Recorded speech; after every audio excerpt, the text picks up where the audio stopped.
Alors, je rappellerai d'abord quel est le projet. Le titre est donc La vérité en histoire. Ce titre trouve son sens complet dans la dernière des conférences, la dernière des études, puisque nous identifierons cette question avec celle de la reconnaissance du passé en tant que passé. C'est en effet un problème double, en ce sens qu'il met en cause d'abord la structure du temps et de quelle façon l'histoire rencontre le temps, à la différence de l'individu qui rencontre le temps à travers la mémoire. Et donc nous aurons un problème de, comment dirais-je, de projection du passé dans l'au-delà de la mémoire. Et c'était le problème que nous avions commencé à aborder la dernière fois avec la notion de document, la notion de trace, de témoignage, trois concepts que nous avons étudiés hier et qui tiennent la place de la mémoire et qui sont en quelque sorte les substituts de la mémoire en histoire. Donc voilà un des aspects du problème de la vérité en histoire. Ce n'est pas la vérité de la mémoire, mais c'est la vérité de ce qui remplace la mémoire ou prolonge la mémoire sous la forme de traces. Donc la notion de trace sera tout à fait fondamentale. Et le deuxième enjeu, c'est la notion même de vérité, puisque s'il y a une vérité en histoire, s'il y a quelques vérités en histoire, elle ne peut pas être la vérité des sciences naturelles. Nous en parlerons beaucoup aujourd'hui, parce que nous n'avons pas la condition fondamentale de la vérité expérimentale n'est pas remplie, à savoir la présence. Et donc le problème, c'est celle d'une vérité de l'absence qui met en cause la notion même de vérité, étant donné que l'histoire de la métaphysique, je le dis sans liaison nécessaire avec Heidegger, est liée à la notion de vérification, qui est finalement l'expression moderne d'un concept ancien qui était la notion de vérité-correspondance, donc qui a son origine chez Aristote et qui traverse toute la métaphysique. Et en effet, nous ne pouvons pas montrer le passé. Il y a donc un paradoxe. S'il y a quelques vérités, c'est la vérité d'un être qui ne peut pas être présent et qui n'est présent que dans son absence. Alors, les 4 leçons qui précèdent cette leçon critique sont consacrées aux étapes progressives de la construction du problème. Avant d'évoquer sinon la solution, en tout cas l'énigme, nous allons construire pas à pas la difficulté. Alors j'ai proposé de diviser en 3 étapes cette investigation. D'abord, le plan du document, le plan de la recherche documentaire, c'est ce que nous avons fait hier, et où nous avons déjà une première approche de la vérité en histoire sous le titre de la preuve documentaire. Alors j'ai beaucoup insisté hier sur la notion de fait historique en disant que un fait n'est pas l'événement lui-même, comme si l'événement était caché dans les documents, mais il est désigné par les documents comme étant ce qui est signifié par le document. Donc la notion de fait historique doit être considérée comme une structure du discours, comme le référent du discours historique.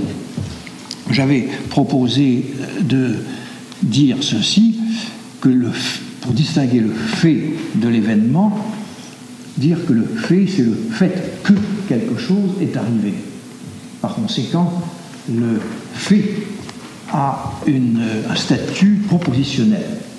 C'est le fait que ceci est arrivé, et c'est cette proposition qui peut être vraie ou fausse. Donc la vérité n'est pas la vérité, on peut dire, de l'événement. Il n'a pas de vérité, il est ou il n'est pas.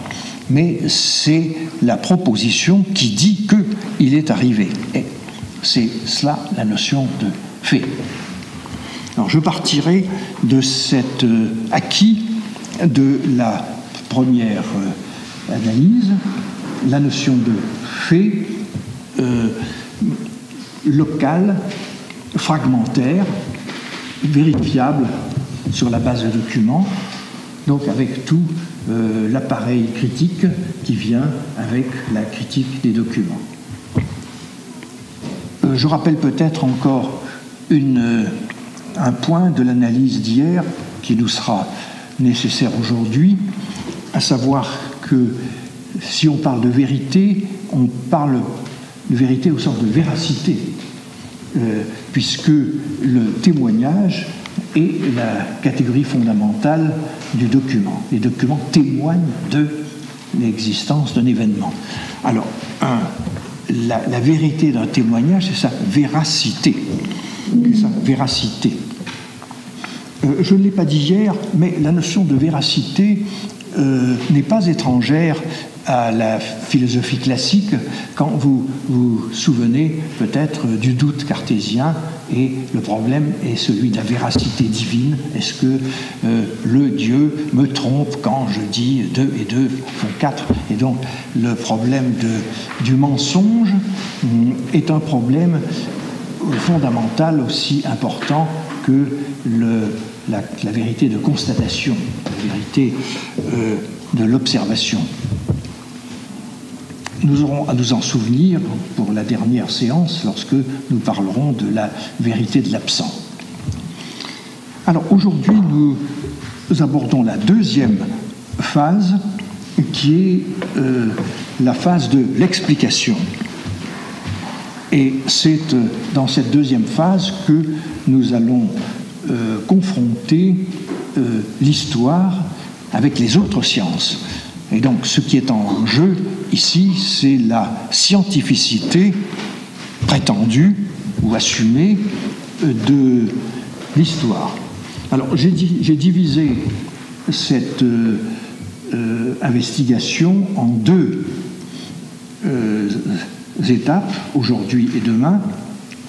Aujourd'hui, je reprendrai le débat qui s'est déroulé principalement dans la philosophie allemande, sous l'influence de Dilthey, dans l'histoire de l'herméneutique allemande, le débat expliquer, comprendre, erklären, verstehen, et demain, je verrai plutôt la discussion anglo-saxonne autour de la notion de narration, ce qui me conduira donc au stade le plus important de savoir si un récit historique peut se distinguer d'un récit de fiction. Donc aujourd'hui, nous sommes dans le cadre d'une investigation épistémologique. Alors, si la question critique posée par la recherche documentaire peut être tenue pour la plus ancienne, voire pour contemporaine de la naissance de l'histoire moderne, la discussion du statut épistémologique de l'histoire dans le concert des sciences remonte à l'essor des sciences expérimentales de la nature au XIXe siècle et à la montée du positivisme en philosophie.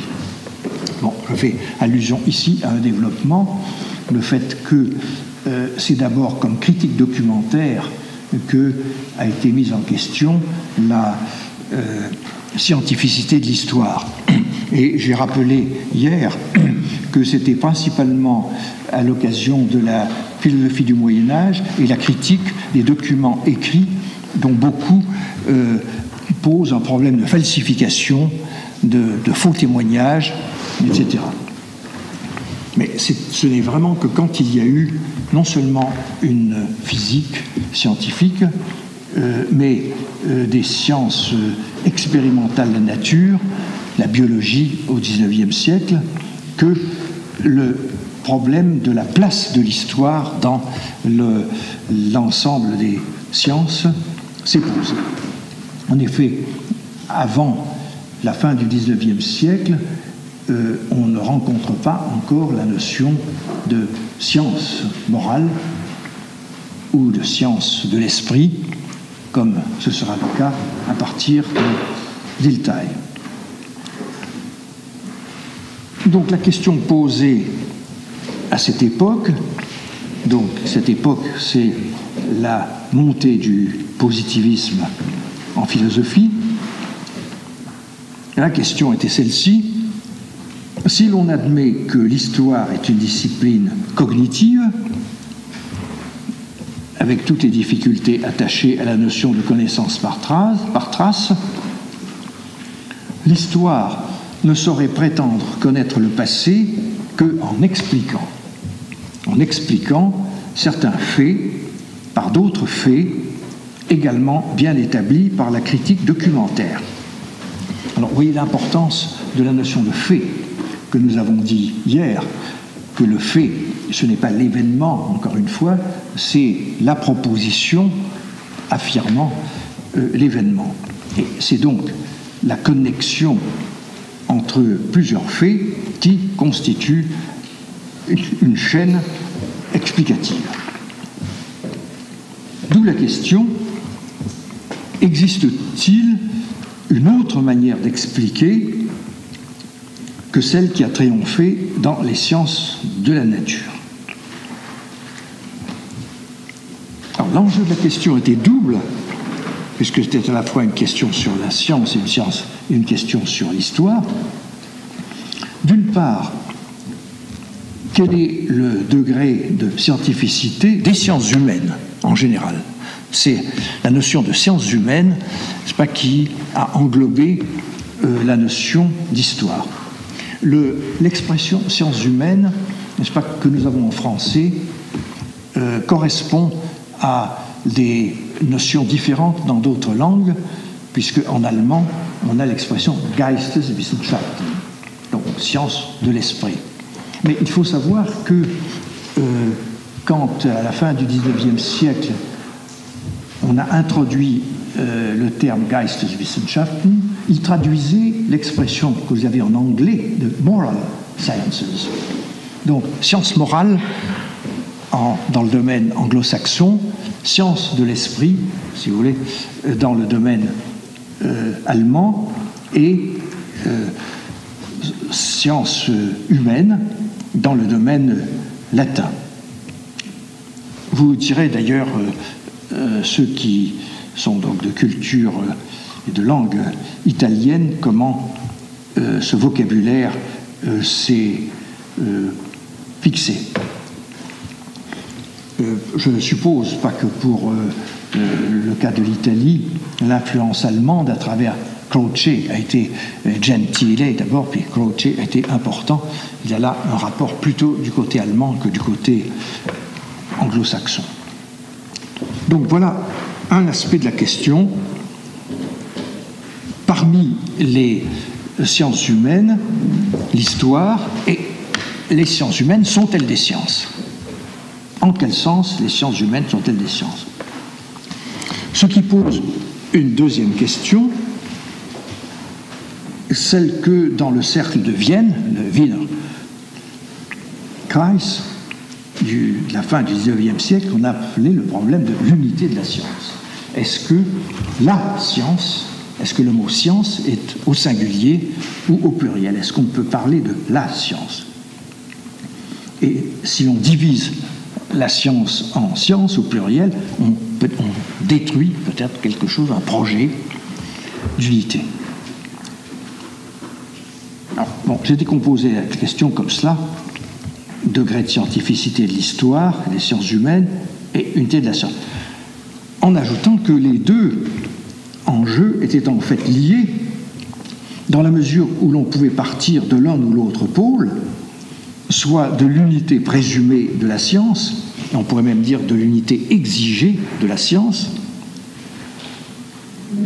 en raison de requêtes tirées de l'idée même de scientificité, ou bien on pouvait partir de la parenté constatée dans la pratique historique entre la connaissance historienne et les autres modalités de la connaissance scientifique. Alors, je fais ici une remarque sur le caractère critique de cette question. À ce niveau nouveau d'investigation, la notion de philosophie critique de l'histoire a une signification plus proche du sens que le terme critique a pris dans la philosophie kantienne. Hier, j'ai employé le mot critique, mais au sens de critique documentaire, et le mot existait avant Kant. Tandis que, ici, il s'agit d'un usage kantien du mot critique, à savoir l'investigation des conditions de possibilité auxquelles doit satisfaire une science, et donc l'histoire, pour constituer un domaine d'objectivité comparable à celui des sciences de la nature. Alors, je ne sais pas quel est votre degré de familiarité avec la philosophie kantienne, mais je rappelle en somme pour tout le monde que la notion d'objectivité dans la philosophie kantienne est très rigoureusement définie. Ce n'est pas simplement le fait de ne pas avoir des préjugés, d'être objectif, comme on dit dans la vie courante, mais c'est d'être en accord avec un certain nombre de règles. Est objective une connaissance qui satisfait aux critères fournis par l'espace, le temps, les catégories, et parmi ces catégories, les catégories de mathématiques, les catégories qualitatives, les catégories de la relation et surtout les catégories de la modalité, n'est-ce pas, possible, réel, nécessaire. Et donc est objectif quelque chose qui satisfait à ces conditions de possibilité.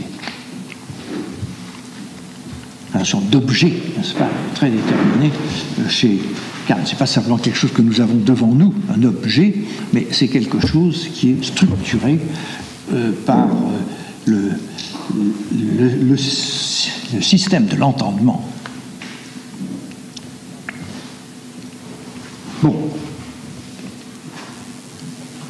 Alors, j'ajoute une remarque. Je dis que toutefois, en dépit de la parenté certaine entre le tour critique pris par la philosophie de l'histoire et la critique au sens kantien, la mise en œuvre de ce programme n'a cessé de faire apparaître des styles si différents de philosophie critique de l'histoire que leur unité se réduit bien souvent à leur hostilité commune aux philosophies spéculatives de l'histoire. Ce petit paragraphe peut paraître un peu cryptique. Je fais allusion à ceci que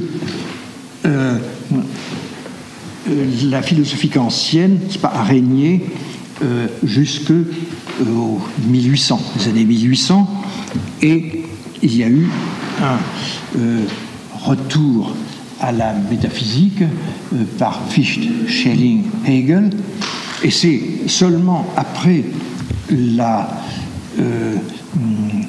l'échec ou l'effondrement de la philosophie hegelienne vers les années 1845 que l'on a parlé de philosophie post-kantienne. Et c'est donc dans le cadre de la philosophie post-kantienne que nous avons alors plusieurs philosophies critiques et qui ont joué un rôle tout à fait important parce que la plupart de ces philosophies critiques en Allemagne se sont intéressées précisément au statut des sciences humaines. Et c'est principalement à l'occasion des sciences humaines que ces philosophies se sont constituées.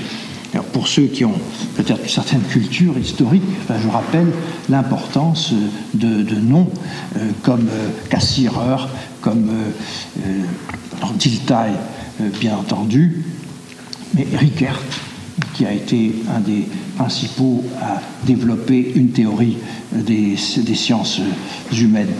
Alors, ceci est assez intéressant parce que, pour ceux qui s'intéressent à la philosophie de Heidegger, parce que c'est contre eux, n'est-ce pas, que Heidegger essentiellement a pensé, contre eux, ces néo-kantiens de Cohen, Nathorp, etc., Rickert. Il y a une sorte d'éclatement des philosophies critiques. C'est pourquoi je note en passant que leur unité se réduit bien souvent à leur hostilité commune aux philosophies spéculatives de l'histoire. Ne leur est vraiment commun que le propos de dissocier, dans l'usage du terme histoire, d'un côté la relation qui est faite des choses passées et de l'autre côté le cours substantif des choses passées, à savoir les res gestae elles-mêmes.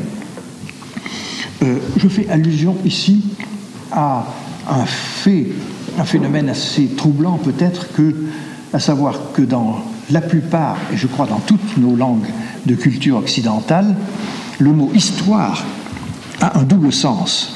Il est employé à la fois pour dire ce qui est arrivé, le cours des choses, donc en latin res gestae, mais aussi le récit que l'on en fait. Et il existe d'ailleurs en allemand un ouvrage qui est par Koselleck, qui est entièrement consacré à l'histoire du mot histoire, die Geschichte der Geschichte, et qui montre comment, jusqu'au XVIIIe siècle, on employait le mot histoire au pluriel, die Geschichten, les histoires de ceci, de cela. Ce n'est que avec l'idée ou l'idéologie du progrès que l'on a eu l'idée que l'humanité tout entière va dans le même sens et qu'alors on peut mettre le mot histoire au singulier.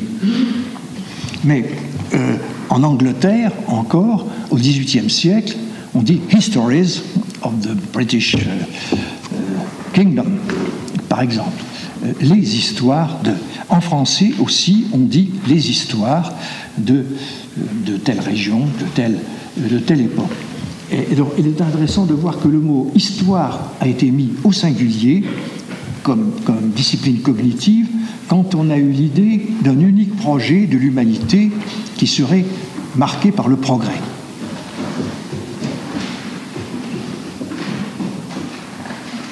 La voie est tout à fait préparée par Kant dans le petit traité, l'histoire d'un point de vue cosmopolitique.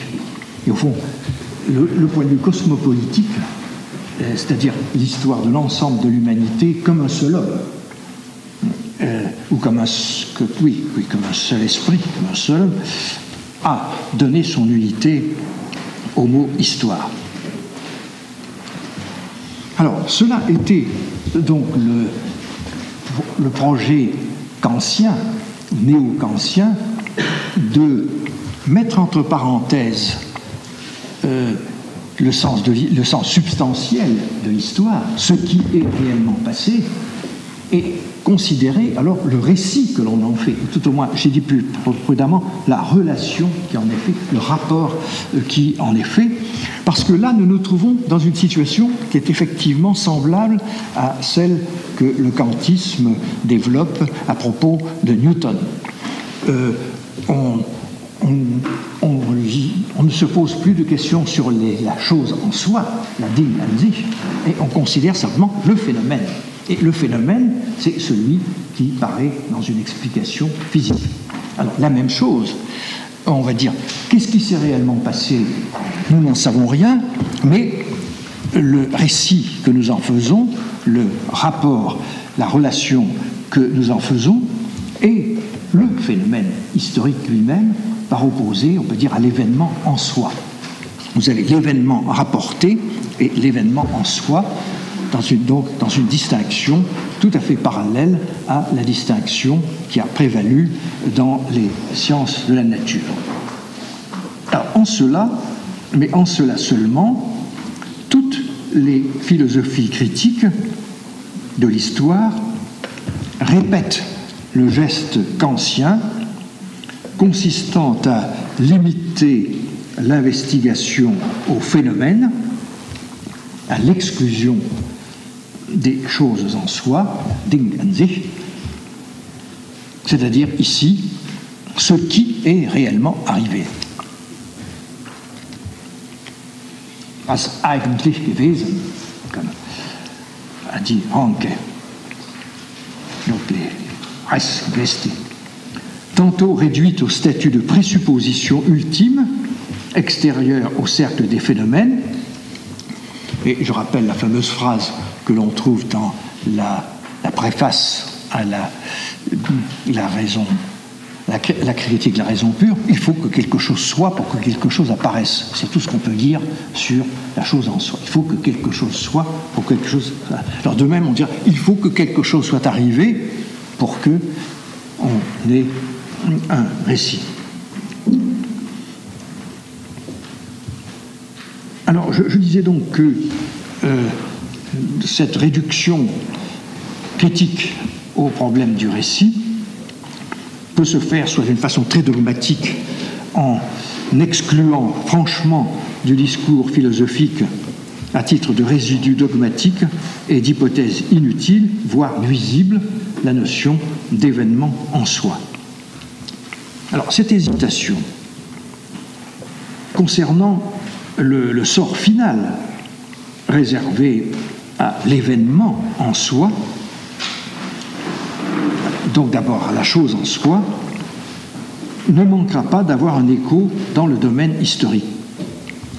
Si le passé est en quelque façon la chose en soi de l'historien, la question sera de savoir comment on peut à la fois l'exclure du champ de la connaissance et le maintenir comme une présupposition de cette connaissance.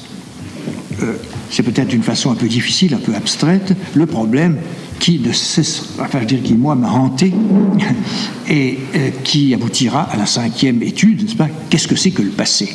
Il n'est plus là et pourtant on en parle. Et je pourrais dire c'est le pire de la chose en soi, puisque on ne pourra jamais la montrer. Par définition, le passé a disparu. On ne pourra jamais en faire un apparaître.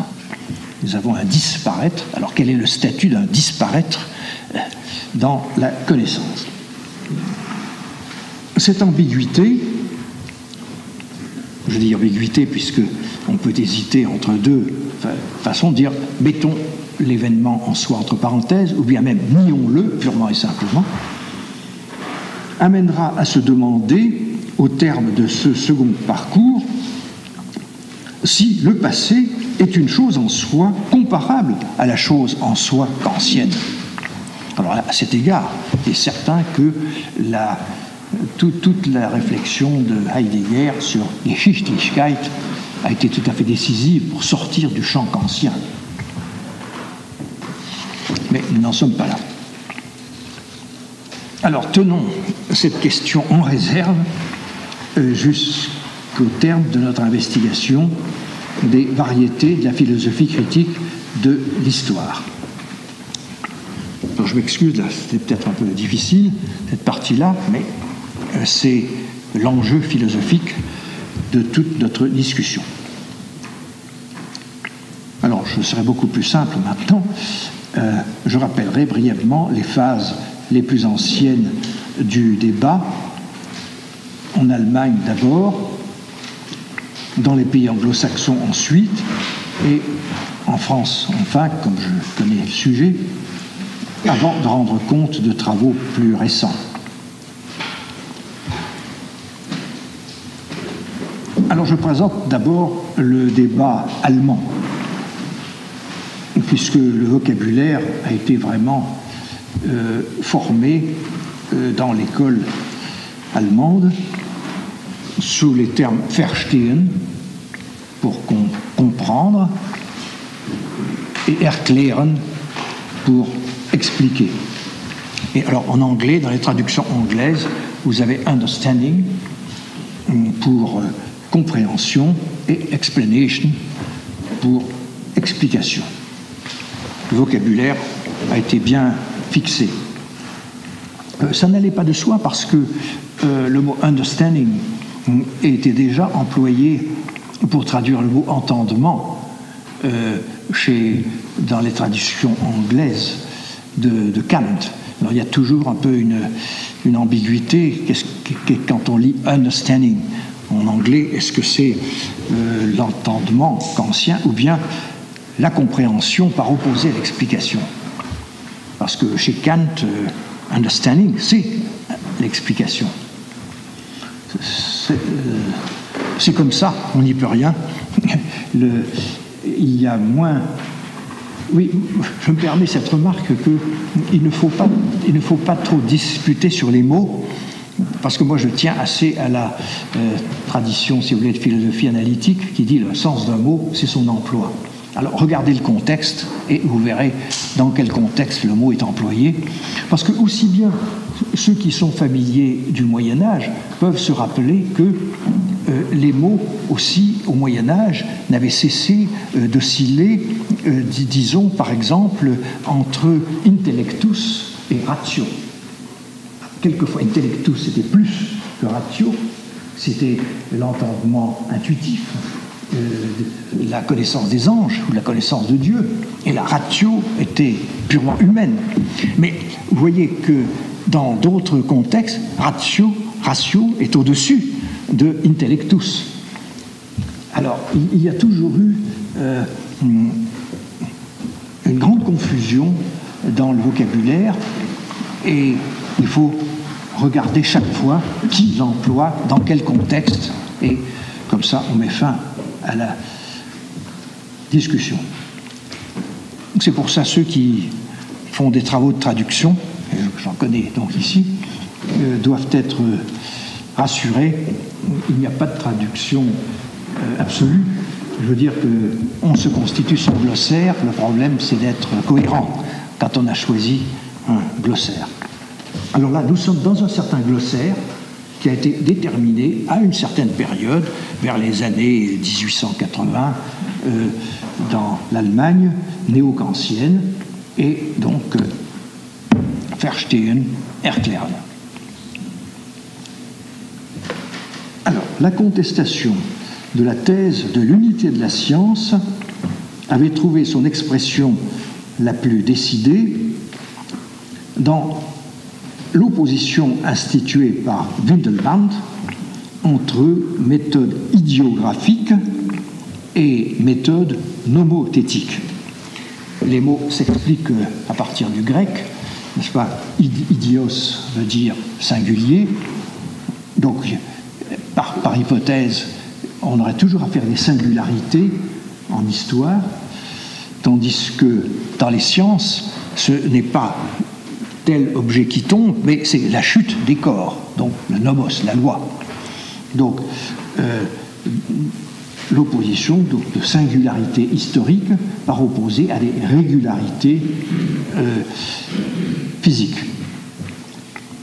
À cette opposition se rattachent chez Wilhelm Dilthey, Heinrich Rickert, Georg Simmel et Max Weber, celle entre compréhension et explication. Alors j'aurais dû dire que l'opposition de Windelband, qui est la plus ancienne, n'a pas été retenue. Et en fait, vous pouvez l'oublier, c'est l'opposition verstehen, erklären qui a joué un rôle important dans la discussion, jusqu'à maintenant, puisque un des derniers, un livre dont je parlerai plus tard, d'un Finlandais, Von Bricht, est exactement sous ce titre Understanding and Explanation, qui est donc la traduction de l'allemand Verstehen, Erklären. Alors j'ai pris Wilhelm Dilthey comme guide dans cette discussion.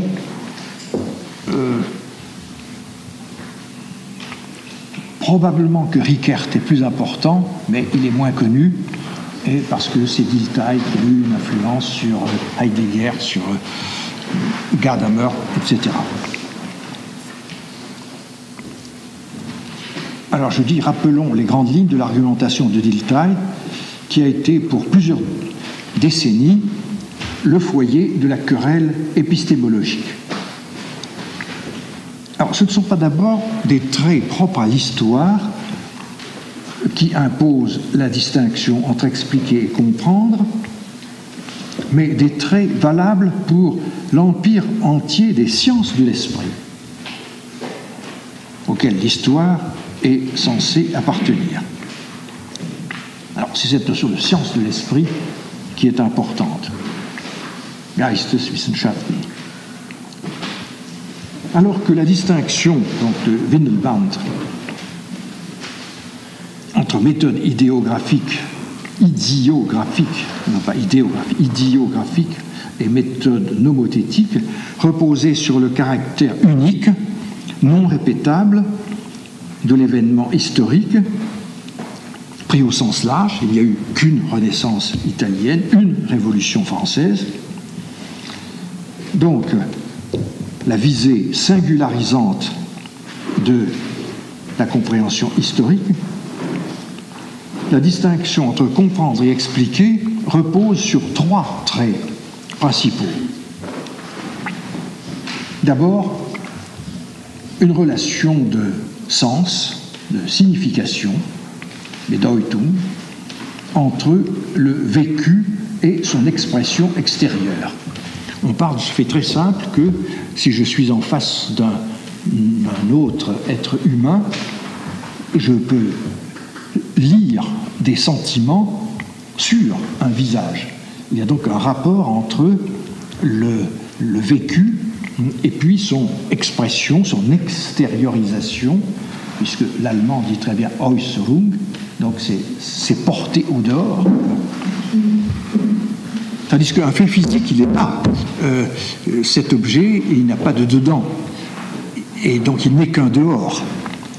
Tandis que le rapport dehors-dedans est tout à fait primitif pour délimiter les sciences de l'esprit. Et Dilthey donc dit que c'est ça l'essentielle notion de signe, Zeichen. Le Zeichen, c'est donc ce rapport entre le vécu et son expression. L'Erlebnis et le Äußerung. Deuxième critère, une connexion de motivation et non de causalité entre les signes. J'explique ceci.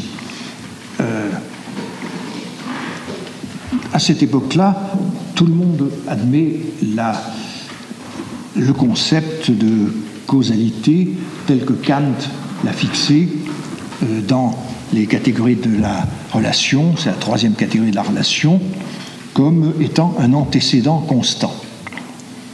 Ceci suivi par cela régulièrement. C'est le concept qui a d'abord été formé par Hume, la notion de caractère temporel de la causalité et la régularité dans la succession. Succession régulière. Alors, on nous dit bien, dans l'ordre humain, on n'a pas affaire à une relation de ce type-là, c'est-à-dire un antécédent et un conséquent relié par la régularité, puisque une expression peut être unique et pourtant elle est comprise Donc on la comprend par ses motifs et non pas par sa cause. C'est-à-dire qu'on demande pourquoi et on donne une raison et non pas un antécédent. Il est facile d'expliquer cette distinction entre motivation et causalité en rappelant la première fois que cette distinction a été faite, c'est par Platon dans le Phédon. À un moment donné, les assistants, ceux qui accompagnent Socrate mourant, lui demandent « Mais pourquoi n'acceptes-tu pas de fuir ? On t'a proposé de fuir. » Alors il dit « Je pourrais donner deux raisons. Je pourrais dire « Je ne fuis pas parce que mes membres, mes muscles, mes os, etc. me retiennent ici. » Donc je donne une explication physique causale. Mais je peux donner une deuxième réponse. Je ne fuis pas parce que je veux obéir aux lois de la cité. Là, il donne une raison morale et non plus une explication physique. Et il est intéressant de voir que, en grec déjà, vous aviez le même parce que. Parce que, employé tantôt dans un sens physique, dans un sens psychique. Ou énéka. Ce, à cause de quoi? Alors, nous dit-on, nous sommes dans le domaine des sciences de l'esprit lorsque on peut faire cette distinction entre une relation de motivation et une relation de causalité. L'exemple le plus remarquable de motivation, c'est une raison qu'on peut donner. Pourquoi faites-vous ça? Pour telle raison. Et non pas pour telle cause. Enfin, le troisième élément, le pouvoir de se transférer dans un psychisme étranger. Vous savez que ça a été un problème constant de la philosophie. Comment peut-on connaître autrui alors qu'on ne peut pas vivre le vécu d'autrui? Et il y a eu toutes sortes de réponses. Et dans la philosophie anglaise du XVIIIe siècle, on recourait à des notions comme la pitié, comme la sympathie, des choses de ce genre-là qui sont des manières de vivre la vie d'autrui sans pourtant coïncider avec elle et en restant nous-mêmes différents. Un rôle, d'ailleurs, je le dis en passant, dans la formation de l'économie politique, en particulier chez Adam Smith, puisque sur un marché, vous avez des désirs croisés et il faut que celui qui achète puisse comprendre quelle est l'intention de celui qui vend. Donc l'économie politique s'est constituée sur une théorie des sentiments moraux. Il y a d'ailleurs un livre important de Adam Smith, Theory of Moral Feelings, qui était la première théorie de la sympathie. Et au fond, Dilthey a emprunté à la tradition de langue anglaise cette notion de Einfühlung, c'est pas de s'identifier par le sentiment avec un psychisme étranger. Alors vous voyez combien c'est important pour l'histoire, surtout lorsque l'on a affaire en histoire à des personnages. Est-ce que l'on peut se transporter comme ça dans la mentalité de Napoléon, d'un personnage historique?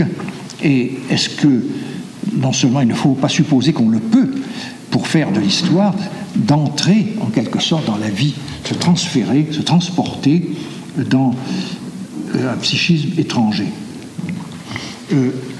J'ai cité la tradition de langue anglaise parce que j'ai lu très souvent que, et c'est quand même, je crois, une grave erreur de croire que c'est seulement avec la phénoménologie qu'on parle d'intersubjectivité. Ce n'est pas vrai. Le problème de l'intersubjectivité, moi j'aurais tendance à dire qu'il est né avec les grands traités des passions. Parce que la plupart des passions humaines sont des passions relatives à autrui. Et les sentiments comme l'envie, qui est très important en économie politique, comme la convoitise.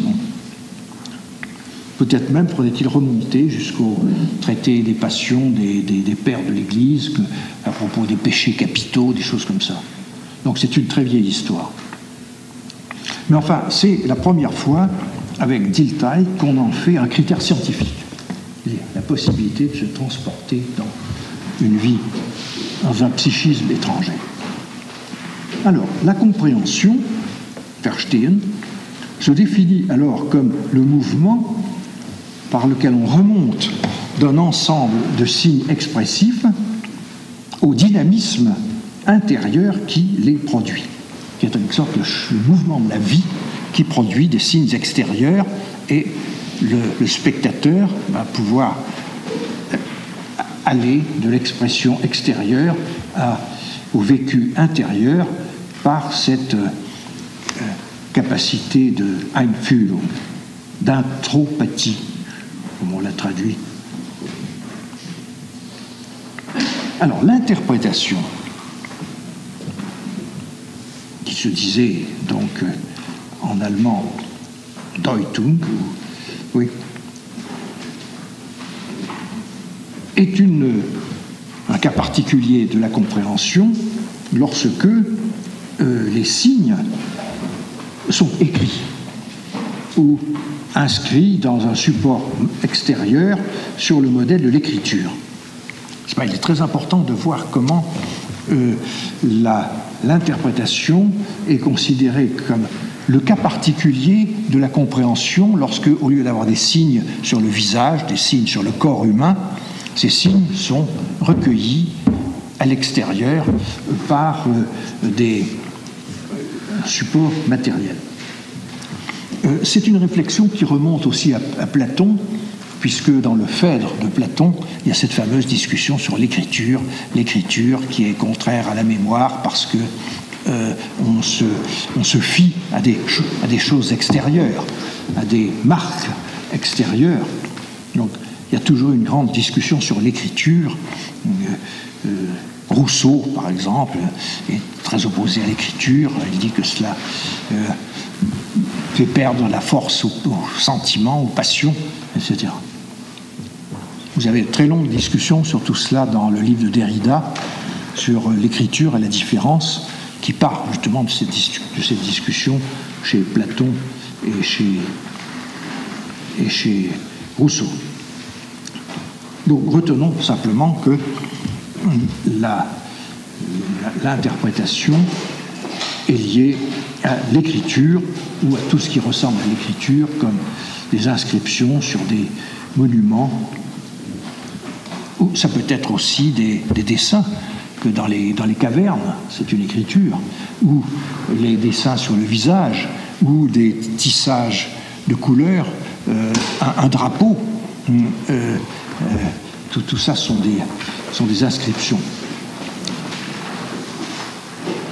Alors l'inscription c'est très important parce que l'écriture c'est très important parce que elle permet la constitution de textes qui deviennent indépendants de celui qui les a écrits. Alors que la parole est toujours accompagnée par la présence de celui qui parle, elle fait corps, c'est le cas de le dire, avec lui. Le propre d'un texte, c'est de pouvoir se détacher de celui qui parle et par conséquent d'avoir sa vie propre, indépendante. C'est ce que j'ai appelé dans le texte autonomie sémantique. L'indépendance du sens, le sens du texte survit. Et alors qui ouvre les textes aux disciplines exégétiques et philologiques et à toutes les codifications herméneutiques instaurées par Schleiermacher. Alors, vous voyez évidemment combien c'est intéressant pour l'histoire, puisque la plupart des documents de l'historien ne sont pas de la mémoire, mais sont écrits, sont des documents écrits. Alors, c'est d'ailleurs pourquoi ma dernière leçon, l'avant-dernière leçon, sera consacrée à l'écriture de l'histoire. Mais nous rencontrons pour la première fois ici ce phénomène de l'écriture. Alors, même si l'opposition entre compréhension et explication tend à revêtir une signification ontologique, dans la mesure où elle s'applique à deux ordres de phénomènes distincts, l'esprit, le Geist, et la nature, le couple compréhension-interprétation définit la condition de possibilité, au sens kantien du terme, de l'objectivité propre au Geisteswissenschaften. Alors, vous voyez donc la constitution de tout un domaine de connaissances, donc sur cette triple base, des extériorisations de signes psychiques, des connexions de motivation, le transfert dans une vie psychique étrangère et finalement l'inscription dans un support matériel. Alors, comment l'histoire s'inscrit-elle dans ce cercle des sciences humaines? Alors, tous les traits que nous venons de dire lui conviennent, puisque les traces du passé sont des signes, et plus particulièrement des signes écrits recueillis dans des archives. Donc, le premier critère est satisfait. En outre, ce qui est à comprendre, c'est un enchaînement chaque fois singulier entre les vécus des hommes du passé, agissant et souffrant comme nous. Je veux dire que la vie au Moyen-Âge, je suppose, eh bien, ce sont des suites d'événements, de vécus, mais chaque fois singuliers. Il n'y a eu qu'un Moyen-Âge, il n'y a eu qu'une Renaissance, il n'y a eu qu'une. Enfin, c'est par transfert dans ces vécus étrangers que nous les comprenons dans leur altérité. Et en effet, Dilthey insiste beaucoup que ce qui fait le génie d'un grand historien, c'est sa capacité de revivre le passé. Et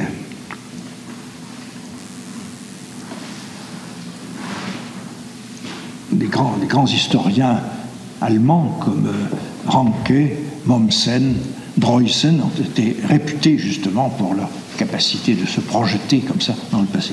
Et chez les Français, en tout cas, Michelet a certainement été le modèle de cette espèce de sympathie avec les hommes d'autrefois. Alors, quant à la transition de la compréhension à l'interprétation, elle est assurée par le statut textuel de ces sources. La différence majeure avec les autres sciences humaines est alors celle-ci. En histoire, la distanciation instaurée par l'écriture recueille la distance temporelle qui sépare les événements et les états de choses passés du présent de l'écriture. Bon, la phrase est un petit peu compliquée, mais j'ai voulu dire ceci, c'est que tout texte met à distance, puisque celui qui l'a écrit n'est plus là. Il y a une sorte d'absence de l'écrivain à son écriture. Mais alors c'est encore plus vrai en histoire, puisque en plus les documents sont eux-mêmes écrits au passé, ont été écrits dans le passé. Il y a une sorte de double distance. La distance de l'écriture plus la distance du temps. Alors, quant à ce qui fait la spécificité de la distance temporelle, cela ne relève plus d'une réflexion sur la compréhension en tant que distincte de l'explication, mais d'une phénoménologie de la conscience temporelle et d'une herméneutique de l'historicité fondamentale de la condition humaine. Bon, j'ai dit là très rapidement, je fais allusion à Husserl dans ses écrits sur le temps, je sais pas, la conscience interne du temps, et bien entendu à Heidegger dans son herméneutique, la Geschichtlichkeit, dans Sein und Zeit. Alors on voit bien comment il y a eu une très grande parenté entre les sciences humaines et puis la phénoménologie et l'herméneutique. Alors j'ai dit que je me centrais sur Dilthey, mais j'ai eu un petit remords en écrivant cela, mais il faut quand même que je parle de Max Weber, parce que finalement, je pense que, je crois de plus en plus que Dilthey a été un peu surélevé et aux dépens de Max Weber, qui est probablement le plus grand. Bon, c'est une question d'époque aussi, parce que Max Weber, justement, ne s'est pas contenté d'opposer aussi brutalement, expliquer et comprendre. Pour lui, les sciences humaines font alterner la compréhension et l'explication, et que le véritable problème, c'est de comprendre l'articulation entre les deux, beaucoup plutôt que les séparer. Et je pense qu'aujourd'hui, nous rendons justice beaucoup plus complètement à Max Weber. Peut-être à cause qu'il y a eu une hérédité de Max Weber à travers les historiens modernes, plus grande que Dilthey. Dilthey, c'est un petit peu a été remplacé à bien des égards par Heidegger. Tandis que Wirtschaft und Gesellschaft, le grand ouvrage de Max Weber, je crois, survit bien à la critique aujourd'hui. Alors, vous trouverez la conception de l'histoire de Max Weber spécialement dans un article qui fait partie de ces Kleine Schriften, qui est intitulé « La théorie et la méthodologie de l'histoire ». Il discute un ouvrage d'un de ses collègues, Edward Meyer, où il explique très bien que en histoire, ce n'est pas exactement la compréhension telle que l'a décrite Max Dilthey, se transporter dans l'esprit de l'autre et puis voir comment les motifs s'enchaînent. Il a donné une place à l'explication sous la forme de ce qu'il appelle imputation causale singulière. J'y reviendrai parce que la critique anglo-saxonne a rencontré le même problème. C'est-à-dire que il prend un exemple, il prend l'exemple de Bismarck qui, en 1866, hésite à faire la guerre à l'Autriche. C'était le début, en réalité, de l'Empire allemand. Avant 1870, avant la guerre contre la France, il y a eu la guerre contre l'Autriche-Hongrie, et la décision, en fait, de faire la guerre est construite sur un certain nombre de motifs que l'on peut reconstruire. C'est-à-dire que l'on peut reproduire un cours d'argumentation par le moyen d'une imagination qui suppose un choix inverse. Et là, c'est ce que n'avait pas vu Dilthey, parce que avec l'idée de se transférer dans l'esprit d'un autre, il y a une façon d'adhérer émotionnellement, tandis qu'il y a beaucoup plus de distance. Je dis, supposons qu'il n'ait pas choisi ce qu'il a choisi finalement, alors quelles auraient été les conséquences? Et alors on compare les conséquences avec la réalité, et on justifie ainsi une causalité. Max Weber avait déjà employé ce mode de raisonnement dans un livre qui est beaucoup plus connu, qui est très discuté, qui est sur l'esprit protestant et la naissance du capitalisme. Vous avez certainement entendu parler de ce livre, où sa thèse, c'est que le capitalisme n'a pas seulement des causes, c'était contre Marx en fait qu'il écrivait ce livre, n'a pas simplement des causes matérielles, économiques, mais il y a un type d'homme nouveau qui est apparu, qui est l'entrepreneur. Or, l'entrepreneur devait être un homme qui courait des risques et qui était capable de décisions ascétiques en se privant de consommation. Il dit, qu'est-ce que c'est? C'est le protestant. Puisque le protestant est présenté comme celui qui travaille très fort pour justifier son élection, sa Berufung, son appel, mais en même temps, comme il est sobre, il ne consomme pas, et comme il ne consomme pas, il fait des économies, et donc il constitue un capital. Alors je rappelle ce livre-là parce que l'argument qui est employé dans ce livre, c'est bien celui-ci de l'imputation causale singulière. Supposons qu'il n'y ait pas eu la réforme de Luther. Alors, il n'y aurait pas eu l'entrepreneur, il n'y aurait pas eu l'esprit d'entreprise, et l'Europe du Nord serait restée ce qu'était l'Europe du Sud, c'est-à-dire essentiellement l'Espagne, c'est-à-dire agricole, vivant sur un capital terrien, et il fallait donc l'esprit d'entreprise, l'esprit protestant du Nord pour entraîner la machine économique. Alors, vous voyez que la preuve, le type de preuve qui est employé ici, c'est la supposition contraire.